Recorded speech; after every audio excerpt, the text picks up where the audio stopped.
Bonjour à tous et bienvenue sur boursicoté.com pour cette nouvelle analyse technique du CAC 40 en point matinal avec une configuration qui nous donne ici un contact technique assez intéressant puisque nous avons ici un contact donc sur la résistance oblique qui avait été tracée sur les deux premières zones de points hauts significatifs. On vient ici tester donc la projection de ces deux points pour donner un troisième contact. Donc il sera intéressant d'observer ici et de voir si au final, suite à la bonne dynamique haussière que nous avons eue notamment en fin de semaine dernière, si on parvient à franchir cette zone. Au niveau des indicateurs techniques, la configuration devient hésitante. Nous avons des histogrammes du MACD qui sont en train de se retourner. On voit bien ici sur l'unité de temps 4 heures, donc à voir puisque nous avons des signaux de sortie. Alors on a flirté un petit peu avec la zone de surachat au niveau du RSI et si on venait à partir à la baisse, on pourra avoir donc un mouvement qui confirmerait la possibilité d'une phase de consolidation, en tout cas d'un point de vue technique. Donc il va falloir surveiller cela. La zone à surveiller aussi sera cette zone, cette fameuse zone 7380-7400 points. Donc on est vraiment ici dans un nœud technique, c'est-à-dire une zone de cotation dans laquelle on a énormément d'informations en fonction des hausses ou des baisses qui seront à venir sur cette journée.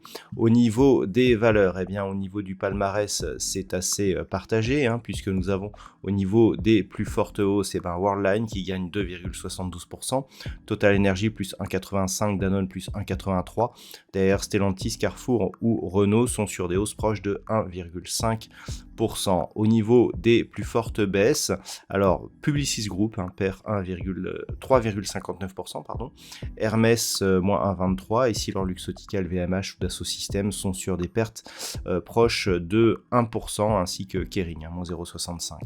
Donc on le voit, c'est assez partagé, plutôt orienté à la hausse, le CAC 40 gagne 0,22% au moment de cette analyse, et donc clairement, l'enjeu sera de voir si on peut continuer ici sur une dynamique qui est relativement forte, qui commence à donner des signaux de surachat, à franchir justement cette résistance et donner un signal de sortie de cette dynamique de consolidation. Donc ce sera l'enjeu. À la baisse, donc 7380 à 7400 points. D'un point de vue un peu plus global, on pourrait revenir au minimum jusqu'à 7335 points sans pour autant remettre en cause l'intégralité de la dynamique haussière. On serait sur une phase de consolidation assez peu marquée au regard de l'amplitude que nous avons ici. D'un point de vue plus global, on a désormais une succession de points bas et de points hauts qui se fait d'une manière légèrement haussière.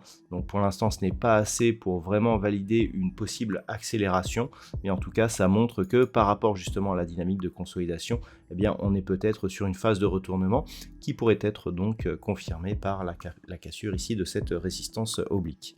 Voilà donc ce que l'on peut dire sur cette analyse pour ce matin. D'un point de vue macroéconomique, alors ce matin nous aurons le PMI manufacturier en Allemagne qui sera dévoilé à 9h55, nous aurons aussi le PMI manufacturier en Grande-Bretagne qui sera lui dévoilé à 10h30, et puis cet après-midi nous aurons l'indice PMI manufacturier de l'ISM du côté des États-Unis dans une séance qui sera écourtée à la veille d'un jour férié, c'est la journée de l'indépendance, donc demain on aura une demi-séance. Voilà donc ce que l'on peut dire pour aujourd'hui, je vous souhaite de passer une très bonne séance. On se retrouve dès ce soir pour toutes les autres analyses techniques du site boursicoté.com.